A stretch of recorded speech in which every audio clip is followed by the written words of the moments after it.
everybody, welcome back to another video of MSOE 003 Sociology of Religion का important question. This is the last question. इस मैंने सारे questions complete कर दिए हैं. इन सब की एक अलग से मैंने प्लेलिस्ट बना दी है MSOE 003 करके, तो आप वहाँ पे जाके सारी प्लेलिस्ट में सारी वीडियोस देख सकते हो and that will be more than enough for your tomorrow's exam. So starting with the question, we are talking about cult formation in religion.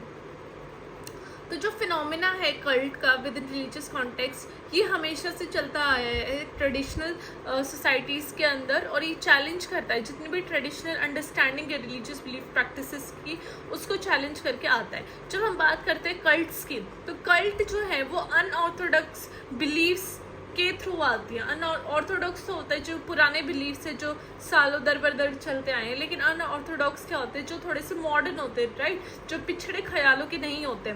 उनका अनऑर्थोडॉक्स बिलीव्स होना, कैरिज्मेटिक लीडर्स होना और उनकी इंटेंस डिवोशन होती है उनके फॉलोअर्स के प्रति, तो वो कल्ट्स के अंदर आते हैं और इसलिए कल्ट फॉर्म होते हैं.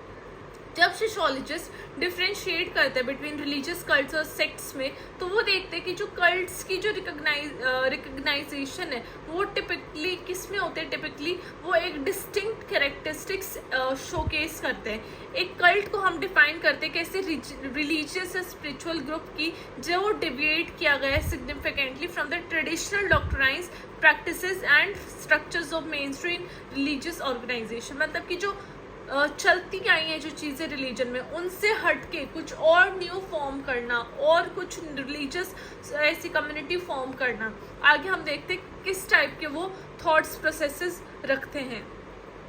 ये देखा गया है कि जो कल्ट्स हैं वो सेंटर्ड होते हैं अराउंड अ कैरिज्मेटिक लीडर. उनका एक कैरिज्मेटिक लीडर होता है जो कि एक जिसकी पर्सनालिटी ऐसी होती है जो कि अट्रैक्ट करता है दूसरों फॉलोअर्स को अपनी तरफ, और वो एक स्ट्रॉन्ग इन्फ्लुएंस होती है उसकी अपने फॉलोअर्स के ऊपर.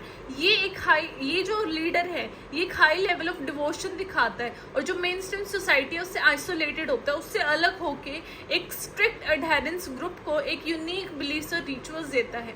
जो ये ग्रुप फॉर्म करता है वो भी बहुत स्ट्रिक्ट होता है और उसके एक अलग बिलीफ्स और रिचुअल्स होते हैं. ये देखा गया है कल्ट के अंदर. जब हम सोशियोलॉजिकल पर्सपेक्टिव की बात करते हैं कल्ट फॉर्मेशन में, तो हम ये देखते हैं कि ये जो अंडरस्टैंडिंग है कल्ट्स की, ये वेरियस सोशियोलॉजिकल लेंसेज के थ्रू देखी जानी चाहिए. सेवरल सोशियोलॉजिकल पर्सपेक्टिव आए हैं जिन्होंने अपनी वैल्यूएबल इंसाइट दी है कि ये जो कल्ट फॉर्मेशन है और इसका जो रिलीजियस कॉन्टेक्स्ट है ये ग्रो कैसे हो रहा है और ये रिलीजियस कॉन्टेक्स्ट में इसकी ग्रोथ कैसी है. जब हम थ्री पर्टिकुलर पर्सपेक्टिव के बारे में देखेंगे, the most famous functionalist, conflict and symbolic interactionist perspective, perspective के थ्रू हम देखेंगे कि उनकी क्या राय है कल्ट फॉर्मेशन के ऊपर. तो जो हमारा फर्स्ट आ जाता है वो आ जाता है स्ट्रक्चरल फंक्शनल अप्रोच. तो जो स्ट्रक्चरल फंक्शनल अप्रोच है वो एम्फेसिस करता है कि जो रिलीजन है maintaining social order and cohesion में उसका एक फंक्शन प्ले करता है. तो इस पर्सपेक्टिव से जब हम कल्ट को देखते हैं तो हम ये देखते हैं जो कल्ट है वो चैलेंज लेके आता है जो स्टेबिलिटी और सोशल इंटीग्रेशन है सोसाइटी की, और जो मेन स्ट्रीम रिलीजियस इंस्टीट्यूशंस है उसके लिए एक तरीके से इंस्टेबिलिटी क्रिएट कर देता है. कल्ट हमेशा एक ऐसे पीरियड पे इमर्ज हुए हैं जहाँ पे सोसाइटी में कुछ चेंज आया है, राइट, जहाँ पे वो इंडिविजुअल को एक सेंस ऑफ बिलोंगिंग देते हैं, पर्पस देते हैं, मीनिंग देते हैं इन टाइम्स ऑफ अनसर्टेनिटी.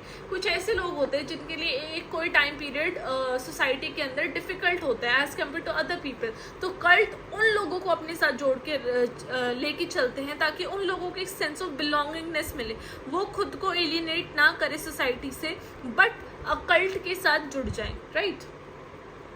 अब जब ऐसी जो टाइट नेट जो एक कल्ट बन जाता है, ये सोशल और साइकोलॉजिकल नीड्स को फुलफिल करते हैं किसी भी इंडिविजुअल की जो खुद को मेन स्ट्रीम सोसाइटी से डिस्कनेक्टेड फील करते हैं.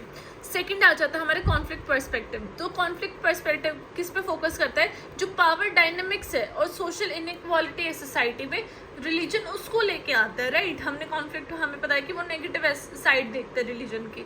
तो जो कल्ट है वो एक तरीके से कॉन्फ्लिक्ट पर्सपेक्टिव कल्ट को इस तरीके से देखते हैं कि जितनी भी सोशल इंजस्टिस हो रही है, मार्जिनलाइजेशन हो रहा है, ऑपरेशन हो रहा है, उसके अगेंस्ट में कल्ट उठ के आता है, राइट. जितने भी लोगों के साथ गलत हो रहा है उनके लिए कल्ट आता है, तो वो उसको इस पॉजिटिव लाइट में देखते हैं. जो कल्ट लीडर्स है वो उन वल्नरेबल इंडिविजुअल्स को एक्सप्लॉइट करते हैं, राइट. जो लोग आते हैं कल्ट में वो ऑलरेडी ऑप्रेस्ड होते हैं, तो इट डजंट मीन जो लीडर है वो एक पॉजिटिव थिंकिंग रखता है वो उनको भी तो ऑप्रेस कर सकता है, वो उनको एक्सप्लॉइट कर सकता है। तो जितने भी जो लोग डिसएम्पावर्ड फील करते हैं बाय सोशल स्ट्रक्चर, तो उनको एक सेंस ऑफ एजेंसी मिल जाती है ताकि वो जो उनका स्टेटस क्यो है जो ऑलरेडी एग्जिस्टिंग सोसाइटी में था उसको चैलेंज कर सके। एडिशनली कल्ट एक कॉन्फ्लिक्ट रिजल्ट की वजह से भी एमर्ज हो सकते हैं विद इन रिलीजियस इंस्टीट्यूशन जो ऑलरेडी एस्टेब्लिश्ड हैं। और ये किस लिए होता है? क्योंकि जो इंसान, जो पर्टिकुलर मेंबर उन ऑलरेडी एस्टैब्लिश्ड रिलीजियस इंस्टीट्यूशन में खुद को सेटिस्फाइड फील ना कर सके, राइट, और वो जो पाथ है स्पिरिचुअलिटी की उसके अलावा वो कोई और ऑप्शन ढूंढे, तो उस तरीके से कल्ट निकल के आते हैं, कल्ट फॉर्मेशन होती है। थर्ड आ जाता है हमारे सिंबॉलिक इंटरेक्शनिस्ट पर्सपेक्टिव। इसमें क्या होता है कि जो सिंबॉलिक इंटरेक्शनिस्ट पर्सपेक्टिव है वो ये देखता है कि जो इंडिविजुअल एक मीनिंग डालते हैं सोशल इंटरेक्शंस को, या फिर कुछ भी सोशल कुछ भी कंस्ट्रक्ट करते हैं एक इंडिविजुअल मीनिंग, और उसको किस तरीके से वो देखते हैं, तो वो होता है हमारे सिंबॉलिक इंटरेक्शनिज्म। तो जो कल्ट है वो एक पावरफुल सिंबल शोकेस करते हैं, रिचुअल, नरेटिव, ताकि वो जो अपने फॉलोअर्स और बिलीव्स हैं उनको, उनके आइडियाज, उनके माइंड को शेप कर सके। जब हम बात करते हैं इंटेंस सोशलाइजेशन प्रोसेस, जहाँ पे जो कल्ट मेंबर्स है वो एक न्यू आइडेंटिटी अडॉप्ट करते हैं और जो जितने भी उनके जो प्रीवियस रोल्स हैं उनसे अपने आप को डी अटैच कर लेते हैं। तो जो ये जितने भी कैरिज्मेटिक लीडर है वो एक क्रूशल रोल प्ले करते हैं इस प्रोसेस में, क्योंकि वो एक सेंट्रल फिगर बन जाते हैं उन कल्ट सिंबल्स के अराउंड, जिनके अराउंड वो मीनिंग अपना रिवॉल्व करते हैं, जिनसे वो अपना मीनिंग अटैच करते हैं। तो ये जितने भी इंटरेक्शंस है कल्ट कम्युनिटी के अंदर, ये परपेचुएट करता है ग्रुप की यूनिक बिलीफ सिस्टम को और एक डिस्टिंक्ट रियलिटी देता है अपने मेंबर्स के लिए। अब जब हम बात करते हैं एग्जाम्पल्स की कल्ट इन रिलीजन, तो डिफरेंट एग्जाम्पल्स हैं। तो फर्स्ट आ जाता है हमारे हेवन्स गेट। तो हेवन गेट्स एक ऐसी कल्ट थी जो फाउंड की थी यूएस में इन 1970, जो कि जिसने डिफरेंट एलिमेंट्स ऑफ क्रिश्चियनिटी को ब्लेंड किया था with believes in extra terrestrial life, right. जितने भी मतलब एक्स्ट्रा टेरेस्ट्रियल मतलब कि जो आउटसाइड द कंट्री या फिर आउटसाइड द अर्थ जितने भी एलिमेंट्स हैं उन सबको क्या कर लिया था, अपने अंदर, अपने सिस्टम्स के अंदर ब्लेंड कर लिया था। ये लेड किया था बाय मार्शल एप्पलवाइट, जो कि एक ग्रुप था जिसने जो बिलीव करता था कि जो अर्थ है was due for cleansing and their bodies were mere vessels for their souls, है ना, कि जो अर्थ है उसकी क्लीनिंग करनी चाहिए और जो उनकी जो आत्माएं हैं वो खाली बर्तन की तरह है, राइट। वो एक जो उनका शरीर है वो सिर्फ एक बर्तन है जिसके अंदर उनकी जो सोल है उसका इम्पोर्टेंस है, तो उस बर्तन को साफ रखना है ताकि उनकी सोल प्योर रहे।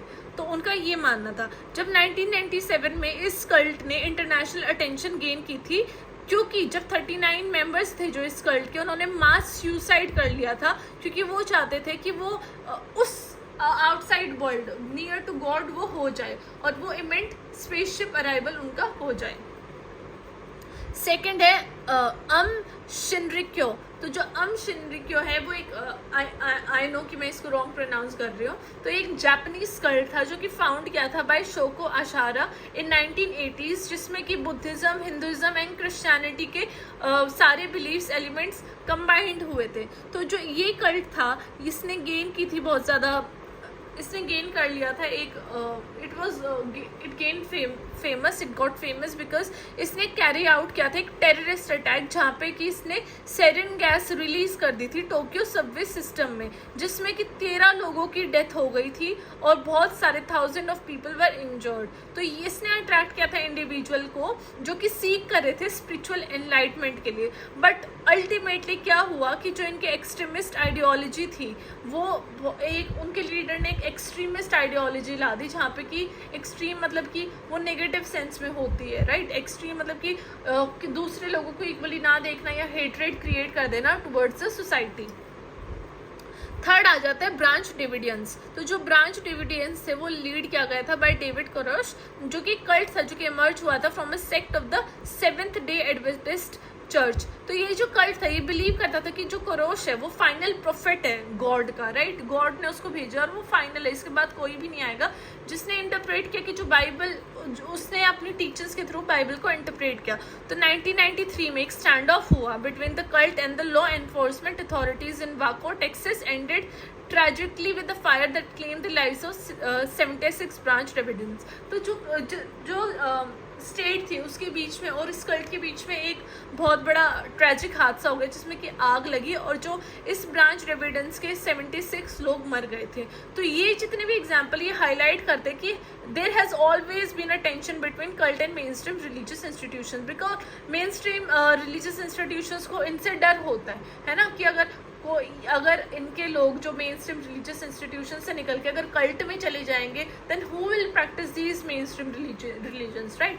तो ये एक रोल है कैरिस्मेटिक लीडर का कि वो इन्फ्लुएंस करता है अपने फॉलोअर्स को ताकि वो कल्ट में शामिल हो जाए if they are not feeling safe within their own religious community, right, if their demands are not heard within the mainstream religious communities या institutions. So at the end conclusion में मैंने बताया कि जो cult है वो कैसे एक इंपॉर्टेंट रिलीजियस कॉन्सेप्ट प्रोवाइड करता है, एक rich field of study for sociologist, और ये एक मीनिंग कंस्ट्रक्शन होता है ह्यूमन बिहेवियर की और सोशलाइजेशन की। जब हम सोशियोलॉजिकल एनालिसिस बात करते हैं किसी भी कल्ट की, किसी भी फिनोमिना की विद इन रिलीजन, तो हम देखते हैं कि इसकी कैरेक्टरिस्टिक्स क्या है ऑफ द सोशियोलॉजिकल पर्सपेक्टिव, और वो उनकी इंफॉर्मेशन फॉर्मेशन पे लाइट डालता है। तो हमने वेरियस एग्जाम्पल्स की बात की थी जिसके हमें एक डीपर अंडरस्टैंडिंग हमें पता चली कि जो हम इन कल्ट्स की जब हम बात करते हैं तो हम ये देखते हैं कि सोशियोलॉजिस्ट ने कैसे कंट्रीब्यूट किया है in the understanding of religion. वो सिर्फ मेन स्ट्रीम रिलीजन तक नहीं रहे बट उन्होंने और कल्ट्स के बारे में भी रीड किया, कैसे सोशल मूवमेंट हुई, क्यों फॉर्मेशन हुआ, और कॉम्प्लेक्स कितनी ह्यूमन बिलीफ और बिहेवियर सिस्टम कितना ज़्यादा कॉम्प्लेक्स है, right. It is very deep and deep that no human mind can ever reach to its core. So this was the answer and this was our last question of sociology of religion.